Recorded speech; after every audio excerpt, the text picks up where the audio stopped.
오늘은 너는 나를 따르라 라는 제목 가지고 말씀을 나누고자 합니다. 지난주에 강남에 있는 라파 메디앙스 정형외과 병원 열린 예배 말씀을 전하고 왔습니다. 이 병원의 원장님인 김용욱 원장님은요, 신앙생활을 잘 하시면서 또 이 병원을 믿음으로 운영하고 계시는 분이십니다. 물었습니다. 병원 직원이 몇 명입니까? 라고 물었더니 90명 정도 된대요.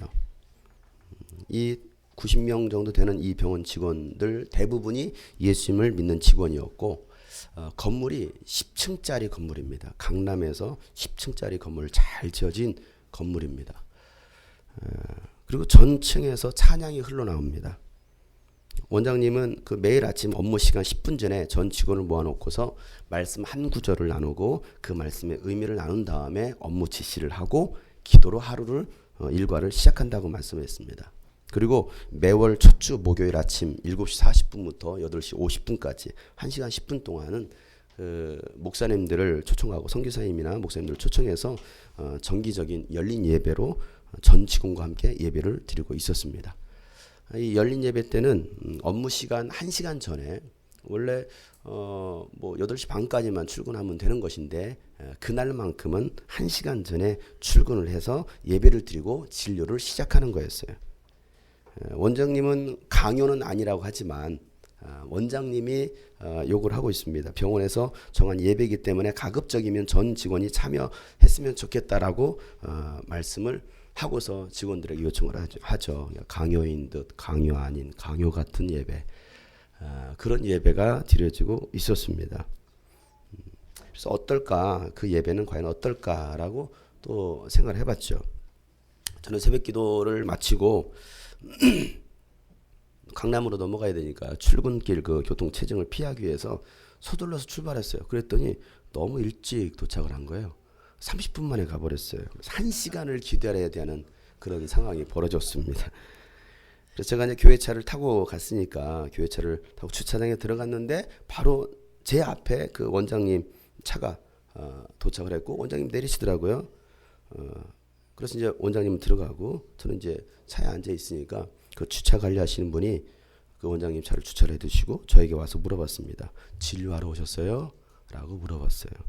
여러분, 아침 6시 40분에 진료하러 가는 사람이 어디 있습니까? 뻔히 9시에 진료 시작인데 그걸 누가 물어요? 그런데 6시 40분에 제가 도착을 했거든요. 근데 진료하러 오셨어요? 라고 물어보길래 저는 오늘 예배가 있어서 왔는데요 라고 했더니 목사님이세요? 라고 말씀하시더라고요. 교회차를, 강사가 설마 교회차 봉고차를 끌고 왔을까라고 생각했을지도 모르겠습니다. 차키를 놔두시고 들어가시면 됩니다 하고서 지하 2층에 예배실이 있다라고 안내해 주셨습니다. 그래서 제가 병원 1층 저 로비로 들어섰는데 제 눈에 이런 안내 문구가 눈에 들어왔습니다. 하나님의 치료가 늘 당신과 함께합니다라는 글귀였습니다. 저기가 이제 그 이번 절차 받는 것이거든요.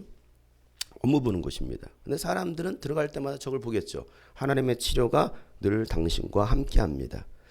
병원 이름이 라파 메디앙스 정형외과입니다. 이 라파라는 단어는요, 히브리어로 치료하시는 하나님이란 뜻입니다. 치료하시는 하나님. 야훼 라파라는 말은 치료하시는 하나님이시거든요.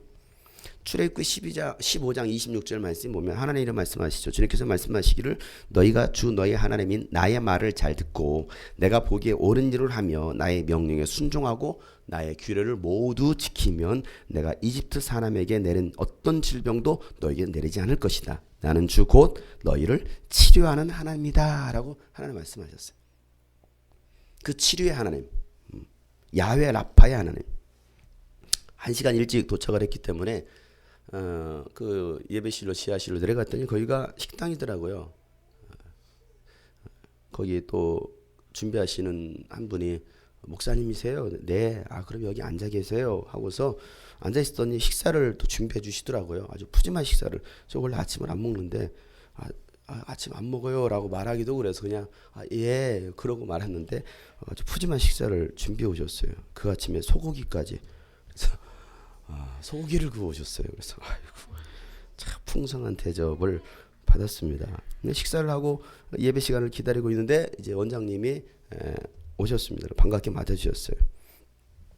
이분은 제가 지난번에 그 기독교 복음방송 그 TV 그 멘토 특강을 하러 갔을 때 그 사회를 인도하셨던 분이십니다. 그때 저의 그 강의와 그 간증을 들으시고 나서 큰 은혜와 도전이 되었다라고 저를 열린 예배로 초청하신 거였어요. 예배 시작 전 그 짧은 대화의 시간이었지만 제가 이분을 통해서 느꼈던 것이 무엇이냐면 이분이 정말 하나님을 사랑하는구나. 이분의 마인드 자체가 그 병원을 경영하는 그 마인드 자체가 정말 하나님을 사랑해서 하는 그런 의사구나라는 것을 알게 되었습니다. 여러분 잘 생각해 보세요. 강남 한복판에 그 비싼 한복판에 저 좋은 건물 10층짜리 건물입니다. 10층짜리 건물이 전체가 다 정형외과예요. 그리고 그 병원 원장입니다. 그런데 그 어떻게 보면 참 교만해질 수도 있고 아니면 또 타락할 수도 있잖아요. 돈을 많이 벌면. 그럴 수 있음에도 불구하고 저분은 정말 하나님을 사랑하시는 분이었습니다. 그리고 나서 자기에게 주어진 그 위치, 정형외과의 원장이라는 그 위치, 대단한 거 아닙니까?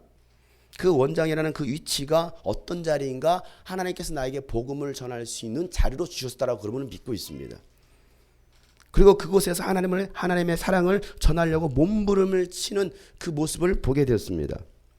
그 자신의 위치가 원장이라는 자리가 그저 돈을 벌기 위한 자리가 아니라 복음을 전하라고 하나님께서 주신 자리라는 것을 그분은 알고서 그는 그렇게 실천하고 있었습니다. 진료를 볼 때 환자분들이 오면은 이렇게 묻는다고 합니다.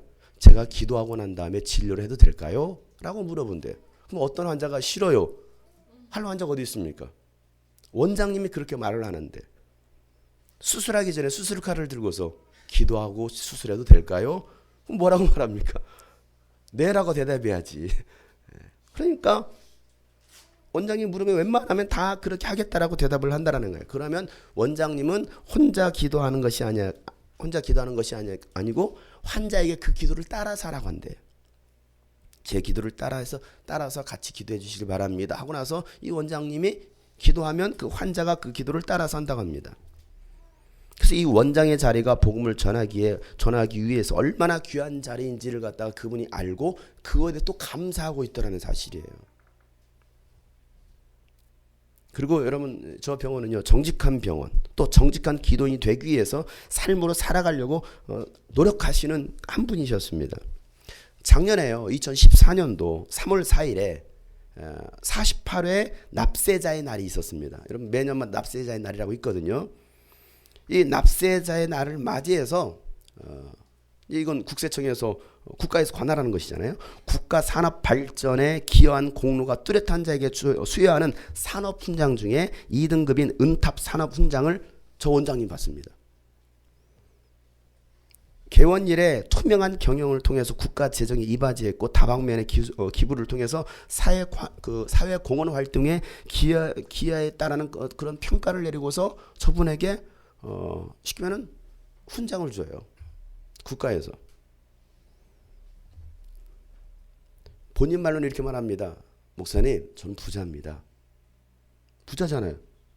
아니에요? 부자잖아요. 강남에서 제일 잘 나가는 병원 원장입니다. 하지만 이 모든 것을 하나님께서 주셨습니다. 그분 입에서는 계속해서 하나님 얘기만 나옵니다. 하나님께서 주셨습니다. 하나님이 하셨습니다. 그리고 나는 부자지만 이 돈도 내 것이 아닙니다. 하나님의 나라를 위해서 이 돈이 쓰여져야 됩니다.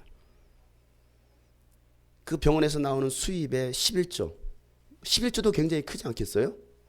그 11조는 본교에 하지만 그 11조 이상의 것을 또 하나님께 드리고 싶습니다. 그리고 나머지 돈은 이 선교와 하나님의 나라를 위해서 사용하려고 하고 있습니다라고 말씀하면서 이 물질의 주인님이 하나님이시라는 것을 계속 고백합니다. 그래서 이제는 자신과 자신의 아내와 자신의 이름으로 제단을 만들어서 그 비용 가지고서 선교에 꼭 필요한 곳에 쓰고 싶다라는 그런 말씀을 하십니다. 돈이 있으면 타락합니다 라고 얘기해요. 돈이 있으면 타락합니다. 그런데 내게 주어진 이 돈, 많은 돈, 정말 많은 돈입니다. 그러나 이것은 내 것이 아닙니다. 주님의 것입니다. 세미나실에서 예배가 시작되었습니다. 보니까 한 50여 명의 직원이 그 세미나실을 가득 메웠습니다. 제가 제자입니까? 라는 질문으로 말씀을 시작했습니다. 여러분 제자입니까? 여러분 이 병원에서 제자의 삶을 살고 계십니까? 여러분 가정에서 제자의 삶을 살고 계십니까? 아니면 교회에서만 제자입니까? 라는 이런 질문들을 하면서 말씀을 조곤조곤 나눴어요. 그런데 그 말씀을 들으면서요, 이 앞자리부터 시작해가지고 눈물을 막 훔치시는 거예요. 예수님의 죽음과 부활에 대해서 전하는데요, 이쪽에서 훌쩍 저쪽에서 훌쩍 저 뒤에서도 손수건으로 막 눈물 훔치는 사람들이 곳곳에서 보이기 시작했습니다. 그 병원이 얼마나 하나님의 은혜로 경영되고 있는지 느낄 수가 있었어요. 그리고 그 원장님의 그 영혼권에 대한 사랑, 그리고 기도와 헌신의 열매라는 것을 알 수 있었어요. 예배 공동체였습니다. 아니, 그곳이 교회였습니다. 예배를 마치고 그 원장님과 한 15분 정도 대화를 나눴는데요, 원장님 하시는 말씀이, 감사합니다. 비록 제가 앞자리에 앉아서 뒤에 계신 분들을 눈으로 보지 못했지만 우리 선생님들이 은혜를 많이 받고 변화가 일어났다는 것을 느낄 수 있었다라는 거예요. 이 자리에 앉았거든요. 제일 앞자리. 뒤돌아볼 수 없잖아요. 은혜 받나 안 받나? 뒤돌아볼 수 없잖아요. 그런데도 그분이 느끼기를, 왜? 그게 오더라는 거예요. 얼마나 은혜가 있었는지, 그래서 얼마나 삶의 변화가 일어났는지를 자신은 느낄 수 있었다는 것입니다. 제가 돌아와서 한 3시경에 감사합니다, 초청해 주셔서 감사합니다라는 문자를 제가 보내드렸습니다. 그랬더니 하루 일과를 마치고 9시쯤에 저한테 문자가 다시 왔습니다. 장용석 목사님의 헌신과 열정은 정말 저에게 감동적이었고 도전이 되었습니다. 제 직원들도 감동의 여운이 계속 남아있는 표정들이었습니다. 감사드립니다. 언제라도 제 도움이 필요한 것이 있으면 말씀해 주시기를 바랍니다. 김용욱 배상. 이런 문자가 왔습니다.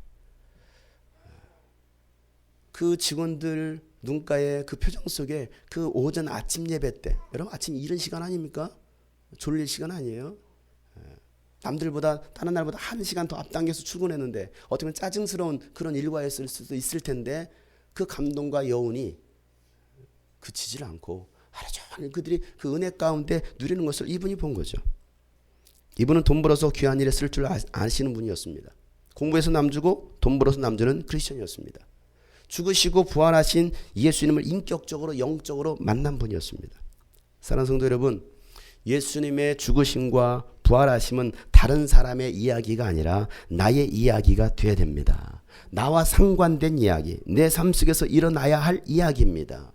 예수님의 죽으심과 부활하심이 내게 중요한 의미로 다가오지 않는다면 나의 삶은 달라지지 않을 거예요.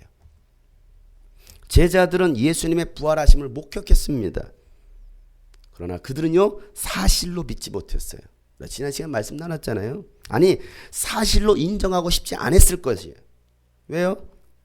죄송하니까, 부끄러우니까. 그냥 차라리 부활하지 마시지. 왜 무덤 속에서 나오셔가지고 부활하셔가지고 우리를 더 아프게 해? 왜 속상하게 해? 이게 제자들의 마음이었을지도 모르겠습니다. 그냥 예수님 부활하지 않았으면 그냥 용감했던 한 사람이 그냥 죽었구나. 용감했던 청년, 우리도 그냥 뭣도 모르고 따라다녔네. 그 용감했던 청년이 죽었어 라고 말을 했을 텐데 예수님이 살아나신 거예요. 왜 살아나셨을까? 교회 안에서도 이런 분들이 계실지도 모르겠습니다. 내가 예수님을 안 믿었으면 속이라도 편했을 텐데. 그러지 않습니까? 내가 예수를 몰랐더라고 한다면, 성경 말씀을 몰랐더라고 한다면 그냥 막 살아도 아무런 죄의식도 없이 그냥 살았을 텐데. 근데 예수님 믿고 나니까 이러지도 못하고 저러지도 못하는 사람들. 교회를 안 나가면 찔리고 가자니 버려야 할 것들이 너무나 많고, 그래서 갈등하시는 분들이 많이 있어요. 웃고 계시는 분들은 뭔가 찔리시는 분들 같은데. 제자들도 그랬습니다. 제자들도. 예수님의 부활의 소식을 들었던 제자들도, 부활하신 예수님을 직접 눈으로 봤던 제자들도 다시 뭐합니까? 옛생활로 돌아가요. 분명히 봤습니다. 분명히 들었습니다. 말씀을 통해서 또 예수님께서 진짜 부활하신 것을 그 제자들은 만났습니다. 만났음에도 불구하고 이 제자들은 뭐합니까? 다시 옛 생활로 돌아가더라는 거예요. 자, 오늘 읽었던 이 본문의 3절 말씀에 이렇게 기록하고 있습니다. 시몬 베드로가 그들에게 말하기를 나는 고기를 잡으러 가겠소 하니 그들이 우리도 함께 가겠소 하고 말하였다. 그들은 나가서 배를 탔다. 그러나 그날 밤에는 고기를 한 마리도 잡지 못하였다. 자, 보세요. 수제자 베드로가 먼저 말을 합니다. 뭐라고 말을 합니까? 나는 고기를 잡으러 가겠소 라고 말을 해요. 그러자 제자들이 뭐라고 말하고 있어요? 우리도 함께 가겠소 이렇게 말합니다. 제가 베드로가 될 테니까 여러분들 제자가 되세요. 나는 고기를 잡으러 가겠소. 네, 이거예요. 여러분, 베드로가 다른 제자들, 야 나랑 같이 고기 잡으러 같이 갑시다 라고 말한 게 아니었습니다. 제안한 게 아니었습니다. 그런데 다른 제자들이 누구를 따라가요? 베드로를 따라갑니다. 여러분, 이 말씀을 잘 보셔야 됩니다. 교회에서 열심으로 신앙생활 했던 사람이 어느 순간 믿음에서 떨어지고 교회를 떠나면요, 그 사람 주변에 있던 사람들이 그대로 영향을 받습니다. 기도 생활하는 사람이 기도 생활을 안 하고 전도 생활하는 사람이 전도 생활을 안 하면 다른 사람도 그 영향을 받습니다. 아이들은 교사의 영향을 받습니다. 셀 리더의 영향을 받습니다. 때로는 목회자의 영향을 받습니다. 그러니까 이 자리가 참 무서운 자리예요. 여러분들이 뭔가 어디론가 떠나고 있다, 못하고 있다 그러면 이건 다 내가 못하고 있구나. 내가 마음이 떠나고 있구나. 그렇게 봐요. 왜? 영향을 받거든요. 전에 교회를 나왔던 청년이 자기를 전도했던 친구에게 이런 말을 했다고 합니다. 예전엔 내가 너를 보고서 하나님이 살아계신 것을 좀 느낄 수 있었다. 내가 너를 봤을 때 하나님이 계신가 보다 하고서 교회를 다녔는데 지금 너 하고 다니는 걸 보니까 하나님은 안 계신 것 같아. 그래서 지금은 교회를 안 다닌다는 거였어요. 너 왜 교회 요즘 안 나와? 라고 물어보면 그 말을 합니다. 성도들이 저에게 물어봅니다. 요즘 왜 그 청년이 안 보여요? 왜 그 어른들은 안 보여요? 라고 물어봅니다. 그럼 제가 뭐라고 말하겠어요? 글쎄요.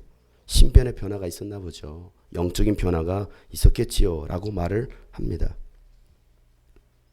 더 이상 무슨 말을 할 수가 없습니다. 요즘 저 성도 표정이 왜 저래요? 글쎄요. 신변의 변화가 있었나 보죠. 뭐 제가 뭐라고 말해요? 그렇잖아요. 항상 밝게 웃던 사람이 갑자기 인상을 확 쓰고 다니며 뭐라고 설명합니까? 내가 그 속을 다 아는 것도 아니고. 뭔가 변화가 있었나 보죠. 내가 고기 잡으러 가자고 말은 안 했지만 그 영향을 믿음이 없었던 다른 사람들이 영향을 받는다라는 것을 생각해야 돼요. 나 이제 교회 안 나갈래. 나도 안 나갈래. 이렇게 됩니다. 나 이제 교회 안 다닐 겁니다. 그래요? 나도 이제 교회 안 다닐 겁니다. 나 이제 봉사 안 합니다. 그래요? 그럼 나도 안 합니다. 베드로와 그의 친구들이죠. 옛 생활로 돌아가서 고기를 잡는 사람들입니다. 여러분, 옛 생활로 돌아가는 것은요, 쉬울까요? 어려울까요? 정말 쉬워요. 어쩜 그렇게 쉬운지 몰라요. 옛 생활로 돌아가는 것은. 아니, 어쩜 그렇게 신앙생활이 몸에 배이게 하는 것은 어려운데, 그죠? 신앙생활이, 기도생활이, 전도생활이, 말씀 있는 생활이 몸에 배는 것은 정말 어렵습니다. 그런데 그 수년간 힘들게 쌓아놨던 그것을 갖다가 옛생활로 돌이키는 것은 한순간입니다. 그걸 아셔야 돼요. 한순간이에요. 무너뜨리는 거 한순간입니다. 어쩜 그렇게 옛생활로 돌아가는 것은 쉬울까요? 이게 죄성을 가진 인간인 거예요. 죄성을 가진 인간. 여전히 연약한 인간. 새벽 기도 깨워가지고 기도하고 했던 그 습관들 얼마나 어렵습니까? 근데요, 안 하는 것은요 정말 쉬워요. 정말 쉬워요. 일단 알람부터 끄면 돼요. 물론 알람을 켜놔도 5개씩 맞춰놔도 못 듣는 사람들도 있어요. 안 들리는 걸 어떻게 해? 그렇잖아요. 안 들리는 걸. 정말 어려운 거예요. 저도 그래요. 저도 새벽 차량 운행하기 위해서 시간을 맞춰놓잖아요. 3시 한 40분부터 맞춰놓습니다. 물론 저는 한 번 딱 벨이 울릴 때 그 옆에 사람 주변 우리 내 옆에서 자고 있는 회장님부터 시작해가지고 있잖아요. 주인들 있잖아요. 나는 거기 비서고 운전기사고 종이고 하숙생인데 그러니까 나는 그들 잠 깨지 못하게 하려고 얼른 해가지고 알람 끕니다. 그래서 일어나요. 일어나서 씻고 또 준비합니다. 예비 알람 또 6분 간격으로 해서 하나를 또 해두고 혹시 못 들을까봐 그런 일 간혹가다 1년에 한두 번 있으니까. 그래서 이제 씻을 때 또 소리가 울리면 얼른 끕니다. 그래서 나가요. 근데요, 이렇게 했던 생활도요, 물론 어떤 때는요, 나도 모르게 알람 들었다고 생각 일어납니다. 일어나면 막 옷을 입어요. 막 씻습니다. 그럼 나가요. 뭐가 약간 느낌이 이상해요. 시간을 봅니다. 2시 반이. 그러면 이 시간에 옷까지 다 입었고 씻었고 신발까지 다 신고 차까지 시동 걸려고 했는데 보니까 2시 반이니까 어떻게 해요? 들어가서 옷을 벗고 다시 누우면은 어떻게 해요? 할 수가 없잖아요. 그러니까 앉아요. 이러고 있어요. 1시간 동안 이러고 벽에 기대고 이러고 있다가 시간 맞춰서 나갑니다. 그럴 때도 있어요. 그럴 때도. 꼭 군대 같아요. 근데요, 하루 쉬고 이틀 쉬잖아요. 얼청 그렇게 쉽게 과거로 돌아가는지 몰라요. 저도 매일같이 360일 홍수가 났으면 좋겠어요. 360일 눈이 펑펑 내리는 겨울이었으면 좋겠어요. 그럼 차량 운행 안 해도 되잖아요. 문자 보냅니다. 눈이 와서 운행을 못합니다. 얼마나 좋아요. 참 겨울만 되면 저는 죄성이 막 드러납니다. 죄의 욕구가. 일어나자마자 문부터 열어봅니다. 눈이 안 내렸어요. 하나는 어쩌시려고 저에게 시험을 주십니까? 한숨을 쉬고 다시 또 씻고 차량 운행하러 나갑니다. 길이라도 어렸으면 좋겠다. 이런 생각이 막 내 마음에서 막 끌어오릅니다. 왜? 싫은 거야. 이게 싫은 거야. 인간의 육체는요, 싫은 거예요. 싫어요. 저만 죄인인 것처럼 그런 눈길을 보이지 마세요. 장마철에는요, 비가 막 쏟아졌으면 좋겠어요. 비가 너무 많이 와서 운행을 못합니다. 이 문자를 보내고 싶어서.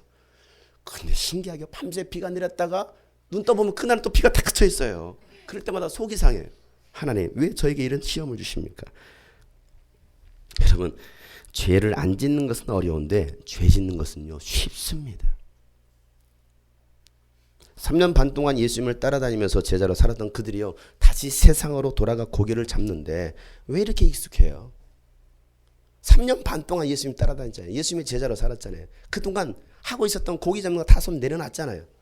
그런데 돌아가서 한순간에 다시 그 업으로 돌아갔는데 이게 너무나 익숙한 거예요. 그물을 던지는 것도 또 물질하는 것도 정말 쉬워요.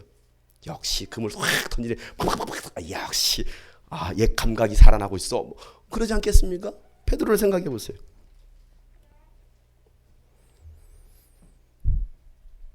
내가 언제 예수님의 제자였던가. 그렇게 생각이 들 정도로 세상 일이 너무나 자연스럽습니다. 세상 일보다도 하나님의 일이 더 자연스러워야 되는데 하나님 안에서 지내는 것이 부자연스러우면 우리의 신앙을 한번 돌아봐야 될 거예요. 여러분, 이 자리가 정말 부자연스럽다. 기도하는 자리가, 헌신하는 자리가, 감사하는 자리가, 찬양하는 자리가 너무나 부담스럽다. 부자연스럽다. 한번 우리 자신을 돌아봐야 되죠. 베드로는요, 프로 정신으로 그물을 던져봅니다. 그러나 뭐합니까? 한 마리도 잡히지 않는 거예요. 나 과거에 나 프로야. 고기 잡는 그 어부, 나는 프로란 말이야. 그런데도 한 마리도 잡히지 않아요. 여러분, 실력이 없어서일까요? 그날따라 고기가 없어서 그랬을까요? 아니죠. 자신의 본분을 잃어버리니까. 예수님은 베드로를 처음 부르셨을 때 뭐라고 말씀하십니까? 이제부터는 사람을 낚는 어부가 되어라라고 말씀하십니다. 그런데 사람이 아닌 다시 뭐합니까? 세상의 고기를 잡고 있는 거예요. 예수님을 떠난 인생은 처음에는 잘할 것 같습니다. 아무런 문제가 일어나지 않을 것 같다는 그런 생각을 합니다. 그래서 배에 오르고 그물을 던져보기도 합니다. 그런데 잡히지 않는 거예요. 그럼 잡혔으면 좋았을 걸. 그때 예수님은 다시 제자들에게 찾아가십니다. 저 같았으면 안 찾아가고 싶었을 거예요. 저 같았으면. 저뿐입니까? 여러분 같았으면요. 찾아가시겠습니까? 여러분을 배신하고 십자가의 죽음으로 내몬 제자들을 찾아가시겠습니까? 나를 저주하고 욕한 사람을 찾아가겠습니까? 솔직히 저는 그렇게 하고 싶지 않습니다. 저는 아직 예수님처럼 되지 않았기 때문에 저는 솔직하게 그래요. 솔직하게. 예수님처럼 해야 한다는 것은 아는데 가슴이 따라주지 않는 거예요. 마음이 따라주지 않는 거예요. 그저 미워요. 생각만 해도 짜증납니다. 저 사람이 어떻게 저럴 수 있어? 짜증납니다. 그러면서도 한편에서는요, 그들이 불쌍해집니다. 그래서 다시 그들을 찾습니다. 예수님은 처음부터 짜증나진 않으셨을 거예요. 저는 짜증부터 시작해서 아이고 이러면 안 되지. 그리고 다가가는데 예수님은 짜증부터 있었던 것이 아니고 예수님은 여전히 사랑하시니까 찾아가시는 거죠. 예수는 고기 한 마리도 잡지 못한 제자들에게 말을 것입니다. 오늘 5절부터 6절에 있는 말씀이죠. 뭐라고 말을 것입니까? 다 같이 5절 6절 읽겠습니다. 시작.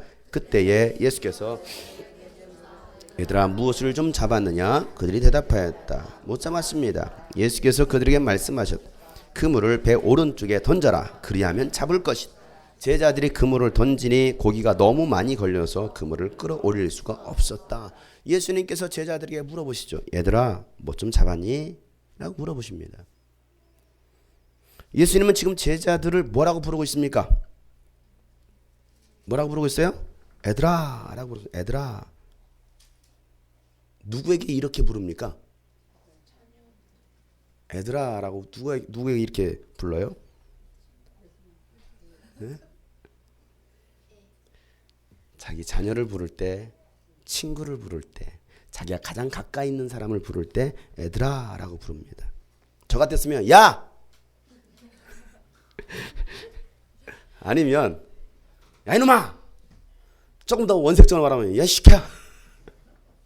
그렇게 불렀을 거예요. 아직도 여전히 내 안에 분노가 남아있을 테니까, 미움이 남아있을 테니까. 그러니까 이게 풀리지 않으면 말이 세지잖아요. 예수님이 얘들아! 이랬을까요? 이러진 않았을 거예요. 얘들아. 우리 교회 어떤 자매는 꼭 애들아 애들아 그렇게 호칭을 하는 사람이 있어요. 애들아. 예수님이 지금 부르고 있습니다. 애들아 얘들아. 그리고 나서 배 오른쪽에 던지면 잡을 거야 라고 말씀하십니다. 얘들아 고기는 좀 잡았니? 아니요 한 마리도 못 잡았습니다. 그러면 배 오른쪽에 던져봐. 그러면 잡을 거야 라고 예수님 말씀하십니다. 저 같았으면 야 던져봐. 이쪽 던져봐 오른쪽에. 잡나. 그랬을지도 모르겠어요. 이건 저니까. 이건 저니까. 그런데 예수님은 그렇게 하잖아요. 한 마리도 못 잡았어. 오른쪽에 던져봐. 잡을 거야. 그래서 말씀대로 순종하니까 그물이 찢어질 정도로 잡히는 것입니다. 그제서야 요한이 예수님을 알아봅니다. 7절 말씀이죠. 예수가 사랑하시는 제자가 베드로에게 저분은 주님이시다 하고 말하였다. 시몬 베드로는 주님이시라는 말을 듣고서 벗었던 몸에다가 겉옷을 두르고 바다로 뛰어내렸다. 보세요. 요한의 말을 들었던 베드로. 저분이 바로 예수님이시네 란 그 말을 들었던 베드로가 어떻게 합니까? 벗고 있었던 몸에다가 겉옷을 두르고 바다로 뛰어내립니다. 베드로의 성격이 여기서 또 나옵니다. 다혈질, 아주 급한 사람 베드로, 충동적인 사람 베드로. 예수님 없이는 못 살아요. 다 버렸나? 나는 예수님은 안 버려요. 했다가도 금세 예수님 모른다고 저주했던 베드로. 그리고 도망갔던 베드로. 부활하신 예수님의 그 무덤으로 달려와서 그 안을 샅샅이 훑어보고서 정말 예수님의 시체가 사라졌네 하고서 다시 돌아갔던 베드로. 이젠 배에서 뭐 하고 있어요? 뛰어내립니다. 거기 어딘데? 바다예요. 바다입니다. 근데 오늘 성경에서는 육지와 이 배가 있었던 곳과 육지까지 거리를 정확하게 기록하고 있습니다. 그 거리는 90m입니다. 여러분 90m. 짧은 거리예요? 긴 거리예요? 굉장히 긴 거리예요. 자유형을 해서 가도 한참 가야 됩니다. 90m면. 여러분 그 90m 배를 띄울 정도면 깊을까요? 얕을까요?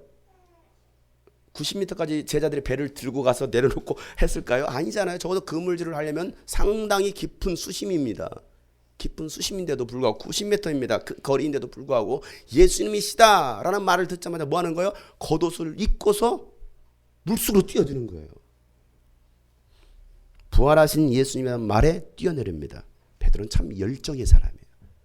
이게 우리가 베드로에게서 본받을 그분이죠. 베드로의 열정. 도망가기도 잘하고 돌아서기도 잘합니다. 베드로예요. 여러분 도망갔다가도 돌아설 때는 확 다시 돌아서서 오시길 바랍니다. 베드로처럼. 물론 너무 자주 도망가지는 마세요. 그러면 안 돼요. 습관이 되버리면 안 됩니다. 베드로요 결단력의 사람입니다. 하나님은요 이런 사람을 쓰시더라는 거야. 이런 사람을 쓰십니다. 어찌 보면 베드로는 용서받지 못할 사람처럼 보입니다. 약점과 허물도 많은 사람입니다. 실수투성이인 사람입니다. 결단했던 것 지켜내지 못한 사람일 수도 있습니다. 그 모습이 우리의 모습, 나의 모습이기도 해요. 예수는 밤새 그물질을 하면서 피곤과 그 배고픔에 지쳤던 그 제자들을 위해서 따뜻한 모닥불을 피워놓고 고기와 빵을 준비해 두시고 제자들을 부르십니다. 어여와 아침 먹어라. 배고팠지? 일하느라 얼마나 추웠어. 고생 많았구나. 이게 예수님의 대화예요. 어여와 어서와 추웠어. 모닥불 피워놔서 불도 쬐고 내가 너희들 위해서 빵도 구웠어. 고기도 구웠으니까 얼른 먹어. 얼마나 배고파니? 얼마나 힘들었어. 하나님께서 오늘 우리를 보시고서 우리 인생사를 보시면서 그렇게 말씀하실지도 모르겠습니다. 너 많이 힘들었지. 얼마나 고생했니? 산다는 게 쉬운 게 아니잖아. 얼마나 힘들었어. 제자들은 아무 말 없이 예수님 앞에 있습니다. 그러자 예수님은요 그들에게 고기와 빵을 건네십니다. 13절 말씀해 보세요. 읽어보겠습니다. 시작. 예수께서 가까이 오셔서 빵을 집어서 그들에게 주시고 이와 같이 생선도 주셨다. 여러분 예수님의 행동을 보세요. 예수님의 행동 어떻게 하고 있습니까? 예수님께서 가까이 오셔서. 자, 누가 다가갔습니까? 예수님이 먼저 다가갑니다. 제자들이 다가간 거 아니었습니다. 제자들은요 머뭇거리고 있습니다. 왜? 부끄럽잖아요. 예수님 부인하고 다 도망갔던 사람들인데, 그것도 다시 고기 잡으러 세상으로 갔던 사람인데 얼마나 초라합니까? 그런데 예수님께서 직접 가까이 찾아오십니다. 빵을 집어서 그들에게 주시고 생선도 주십니다. 여러분 이 모습이 하나님 아버지의 마음이에요. 저 같았으면 야 챙겨놨으니까 니들 알아서 먹어 그랬을지도 모르겠습니다. 그런데 예수님은 제자들에게 기꺼이 가까이 가십니다. 가까이 오지 못하는 제자들에게 가까이 가시는 예수님. 부끄러워 말 한마디 못하고 있는 제자들에게 말을 건네시는 예수님. 예수님의 이름을 부르지 못하는 그들에게 그들의 이름을 불러주시는 예수님.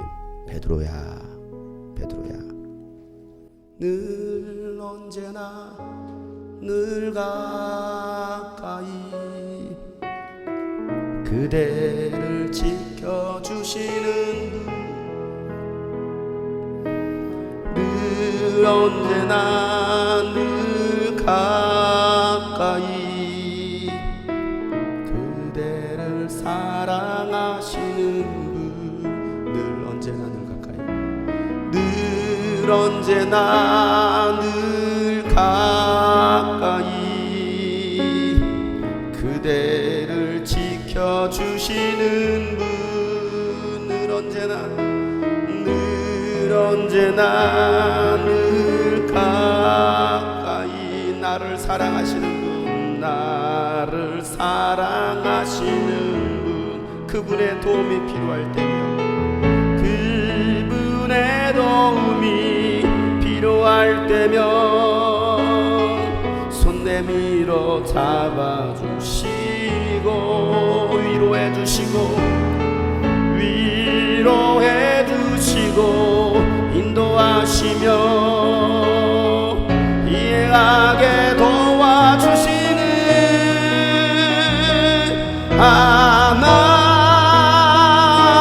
하나님 그분 나의 하나님.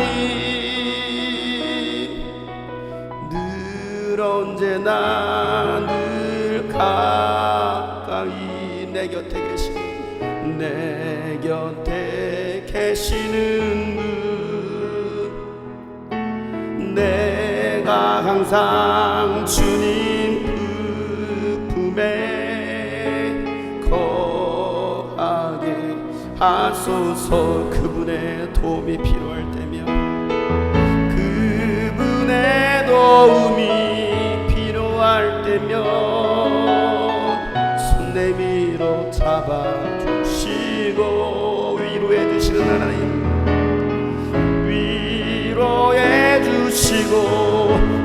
인도하시며 이해하게 도와주시는 하나님,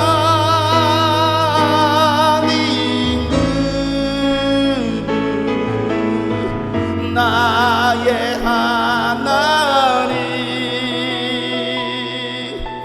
늘 언제나 여러분 곁에 계신 주님이십니다. 내 곁에 계시는 분,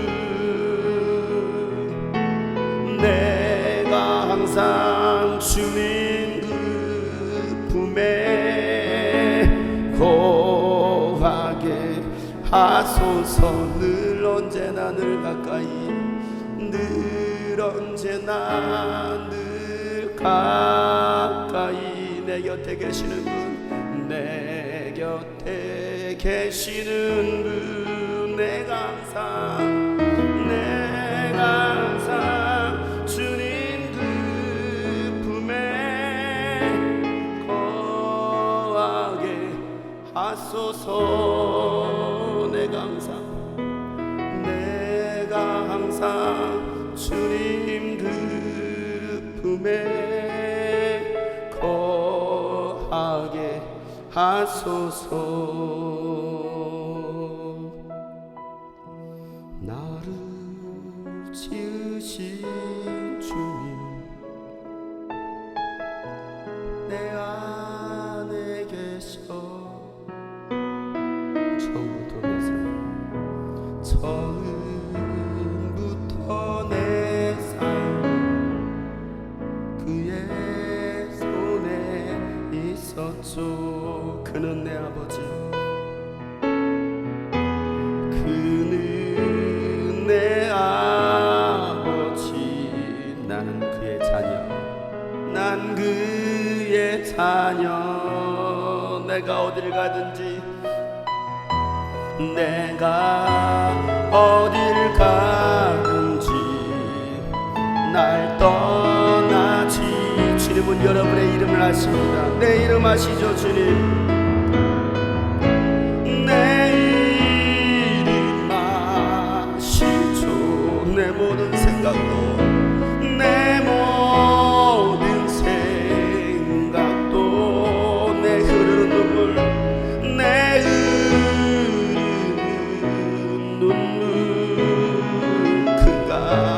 닦아. 우리의 이름을 아시는 하나님, 내 이름 아시죠? 내 이름 아시죠? 내 모든 생각도, 내 모든 새, 우리 아픔과 상처를 아시는 주님께서 내 흐르는 눈물도 닦아주십니다. 내 흐르는 눈물 그가 닦아주셔. 내 이름 아시죠? 내 이름 사랑하는 아들 시몬아, 사랑하는 아들 용성아, 내 모든 생각도 아바라 부를 때, 아바라 부를 때 그가 들으시죠? 그가 여러분의 주님을 아바라 부를 때 주님 들으십니다. 아바라 부를 때 그가 들으십니다. 아바라 부를 때 그가 들으시죠. 내 흐르는 눈물 주님이 닦아주십니다. 내 흐르는 눈물 그가 닦아주셨죠. 그가 닦아주셨죠. 그가 닦아주셨죠. 그가 닦아주셨죠. 그가 닦아주셨죠.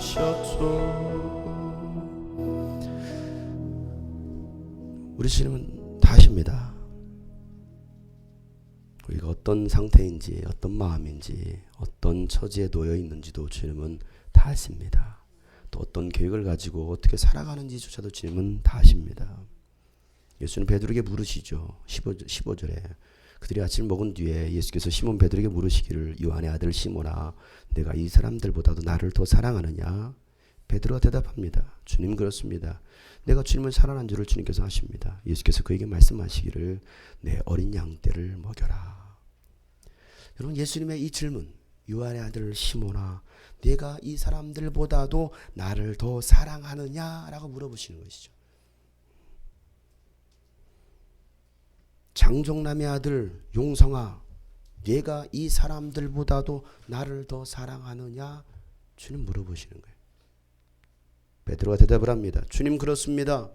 내가 주님을 사랑하는 줄을 주님께서 아십니다. 예수님은 똑같은 질문을 3번씩 하십니다. 그러자 베드로는요 불안해지기 시작합니다. 오늘 17절에 그러죠. 세 번째 물으시기를 요한의 아들 시몬아 내가 나를 사랑하느냐. 그때 베드로는 예수께서 내가 나를 사랑하느냐 하고 3번이나 물으심으로 불안해서 주님께서는 모든 것을 아십니다. 모든 것을 아십니다. 그러므로 내가 주님을 사랑하는 줄을 주님께서 아십니다 하고 대답하였다. 예수께서 그에게 말씀하시기를 내 양떼를 먹여라.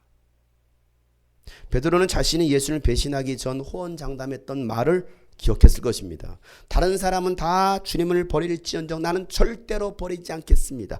이게 베드로가 했던 고백입니다. 다른 제자들이 듣고 있습니다. 보고 있습니다. 보고 있는 그 자리에서 이 사람들이 다 예수를 버릴지언정 나는 예수님 절대 버리지 않겠습니다라고 고백했습니다.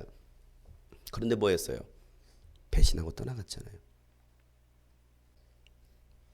그런데 그런 베드로에게 예수님은 네가 나를 사랑하느냐 3번씩 물어보십니다. 그래서 주님은 다 아십니다. 주님을 다 아십니다. 나는 주님을 사랑합니다. 이것도 진실한 베드로의 대답이었습니다. 우리는 수도 없이 예수님 앞에서 결단합니다. 예수님을 떠나지 않겠다고, 예수님만을 사랑하겠다고, 예수님 말씀에 순종하며 나의 삶을 드리겠다라고 결단합니다. 그런데 돌아보면 예수님을 부인하고 살아가는 날들이 더 많은 것 같습니다. 세상으로 다시 돌아가 고기 잡고 있는 내 모습을 보게 됩니다. 그런데도 예수님은 나에게 찾아오셔서 말씀해 주십니다. 나는 너를 사랑한다. 너도 나를 사랑하니? 나는 너를 사랑해. 너는 나를 사랑하니? 네가 나를 사랑하는 것보다도 내가 너를 사랑하는 것이 더 크다 라고 예수님 말씀하셔요. 나를 버리지 않으시고 나를 찾아오신 예수님, 여전히 변함없이 나를 사랑하신다라고 말씀하시는 예수님, 나와 함께 하시겠다라고 말씀하시면서 나에게 또다시 사명을 주시는 예수님, 그 사랑이 우리를 감동케 하는 거예요. 나를 감동케 하는 거죠. 내 어린 양을 먹이라. 그리고 너는 나를 따르라. 사실은 이 말씀 앞에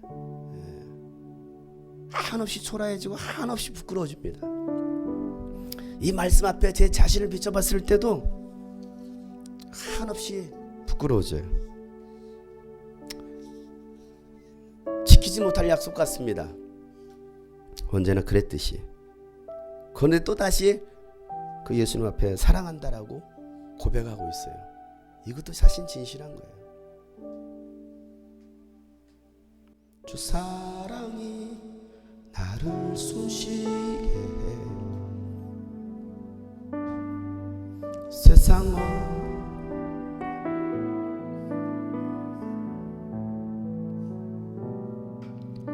주 은혜로 나를 돌보시며 세상 끝날까지 지켜주시네. 주 사랑이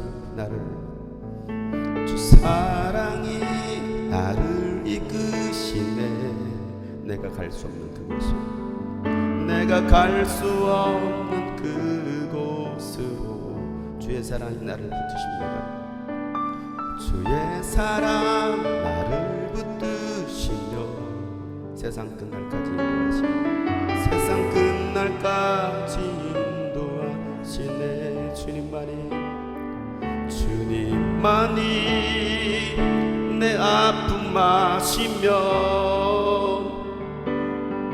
주님만이 내 맘 어루만지네. 어느 누구도 나를 향하시 주님의 사랑을 끈을 끊을 수 없네. 주님만이 내 능력이시며 주님만이 나의 구원 되시네. 어느 누구도 나를 향하신 주님의 사랑을 끊을 수 없네.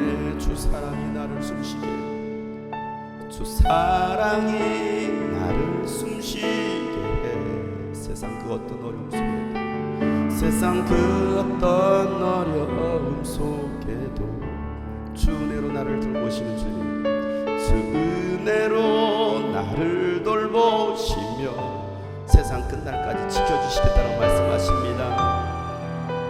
지켜주시네. 주 사랑이 나를 이끄시네. 주 사랑이 나를 이끄시네. 내가 갈 수 없는 그곳으로, 내가 갈 수 없는 그곳으로 주의 사랑 나를 붙드시며, 주의 사랑 나를 붙드시며 세상 끝날까지, 세상 끝날까지 인도하시네. 주님만이 나의 아픔을 아십니다. 주님만이 내 아픔 아시며 주님만이 나의 마음을, 주님만이 내 마음 어루만지네. 어느 누구도 나를 향하시 주님의 사랑 끊을 수 없네. 주님의 사랑을 끊을 수 없네. 주님만이 내 능력이시며 주님만이 나의 구원이시네. 주님만이 나의 구원이시네. 어느 누구도 나를 향하시 주님의 사랑을 끊을 수 없습니다. 주님의 사랑을 끊을 수, 주님만이 내 아픔을 아십니다. 주님만이 내 아픔 아시며 주님만이 내 맘 어루만지네. 어느 누구도 나를 향하신 주님의 사랑 끊을 수 없어요. 주님의 사랑을 끊을 수 없네. 주님만이 내 능력 되시며 주님만이 나의 구원이시네. 어느 누구도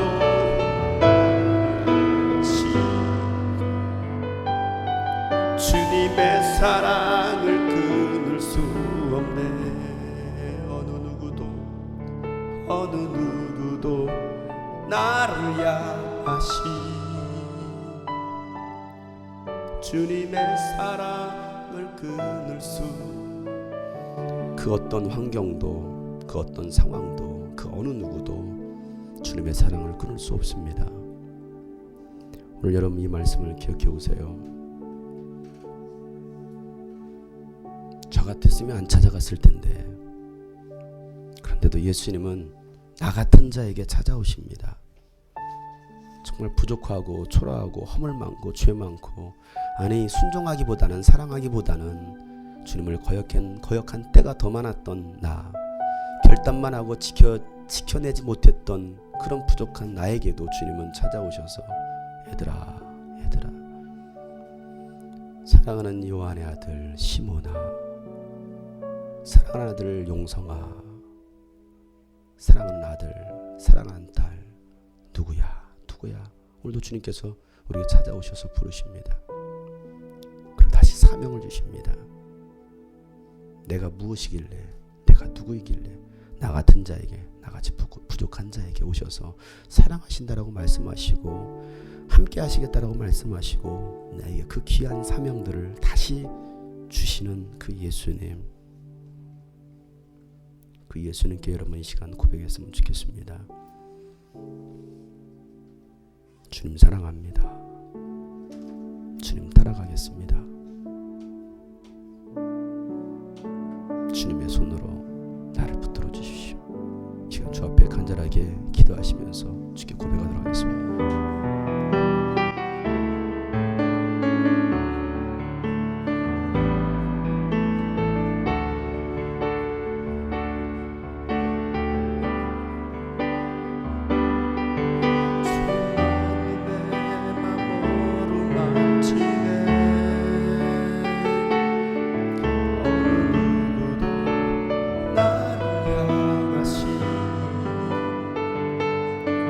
주님의 사랑을 끊을 수 없네.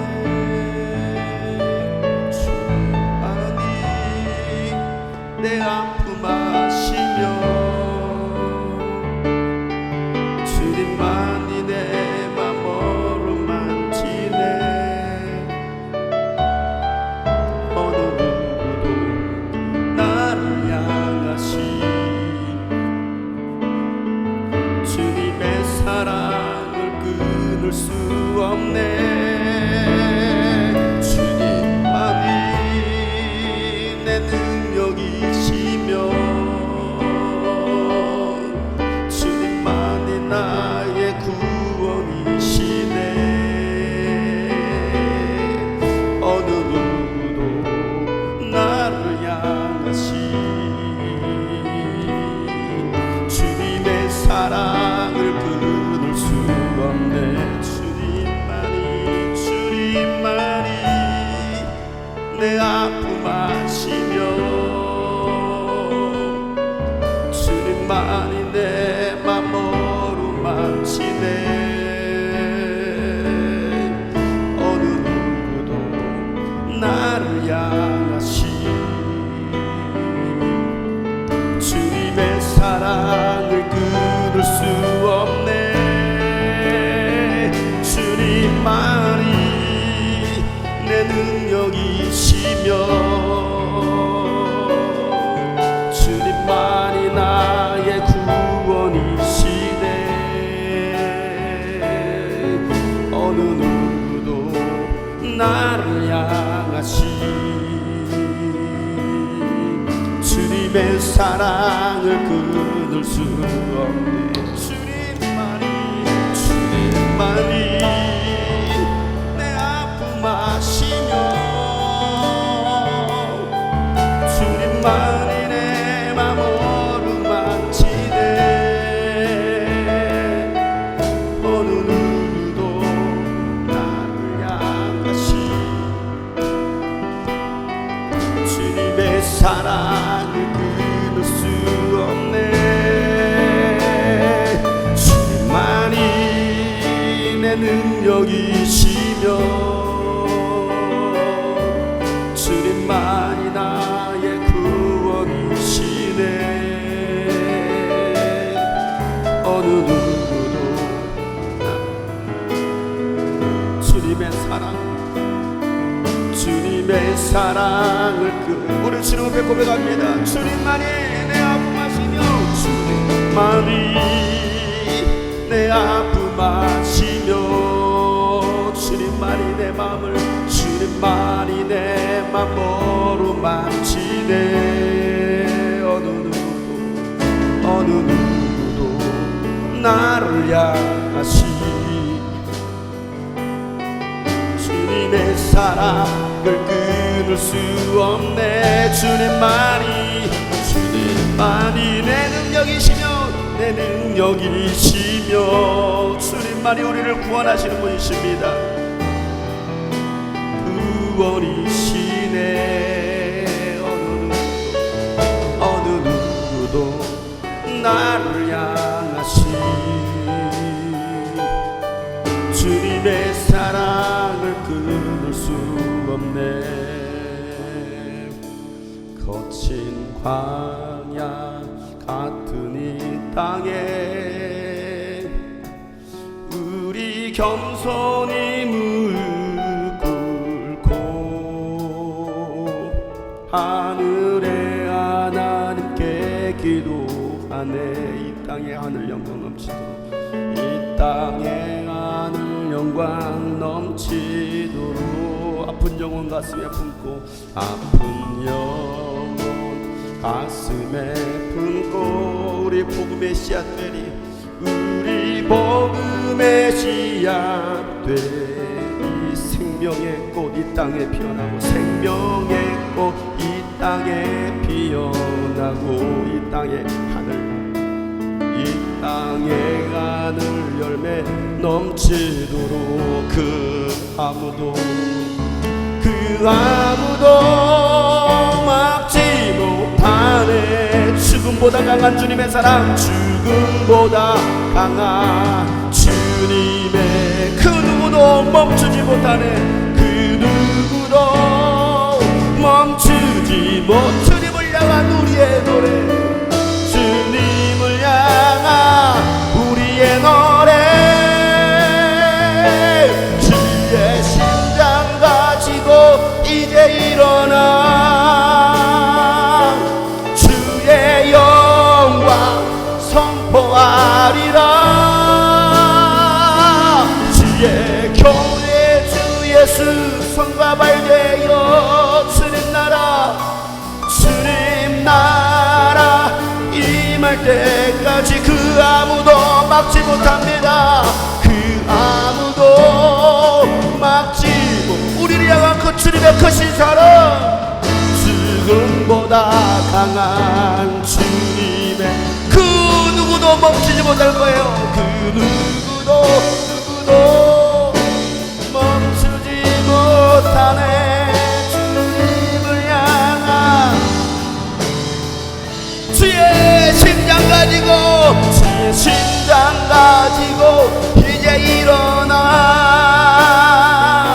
주의 영광 선포하리라 주의 교회 주 예수 손과 발 대어 주님 나라 임할 때 주의 심장 가지고 다시 일어섭시다 주의 심장 가지고 이제 일어나 주의 영광 선포하리라 주의 손과 발 대어 주님 나라 임할 때까지 우리 마지막으로 주의 심장 가지고 이제 일어나 주의 영광 선포하리라 주의 교회 주 예수 손과 발 대어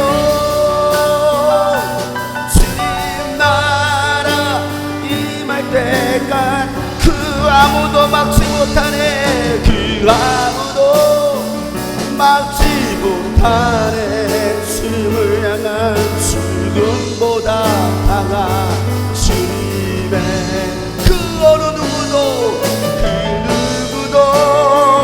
멈추지 못하네 주님을 향한 우리의 노래 주의 심장 가지고 다시 일어섭시다 예수 그리스도의 사랑을 힘입어 다시 일어섭시다 복음 들고 다시 나갑시다 주님의 영광 위하여 이 땅 가운데 주님의 나라가 임하도록 주의 교회 주 예수 손과 발 대어 주님 나라 임할 때 주의 교회 주 예수 주의 교회 주 예수 손과 발 대어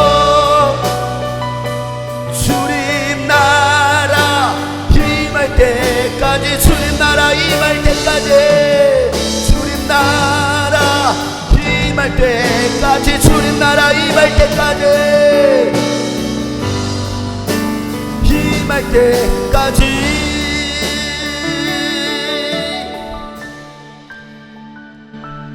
주님의 사랑 힘입어서 주님의 능력 힘입어서 다시 용기를 내고 사명 따라 살아가는 주의 제자들을 되게 하여 주시옵소서.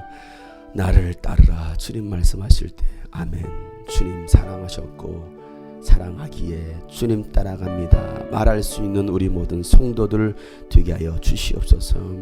연약하지만 또 쓰러졌지만 무너졌지만 또 내 곁에 가까이 찾아오셔서 나에게 사랑의 말씀을 해주시는 주님, 그 말씀 따라 살아가는 우리 모든 성도들 되게 하여 주시옵소서. 이제는 우리 구주 예수 그리스도의 은혜와 하나님 아버지 놀랍고 지식하신 사랑과 성령님의 감화 감독이 통충만하심이 예수님 따라 살기로 작정한 모든 하나님의 사람들 머리 위에 이제부터 영원토록 함께 하시기를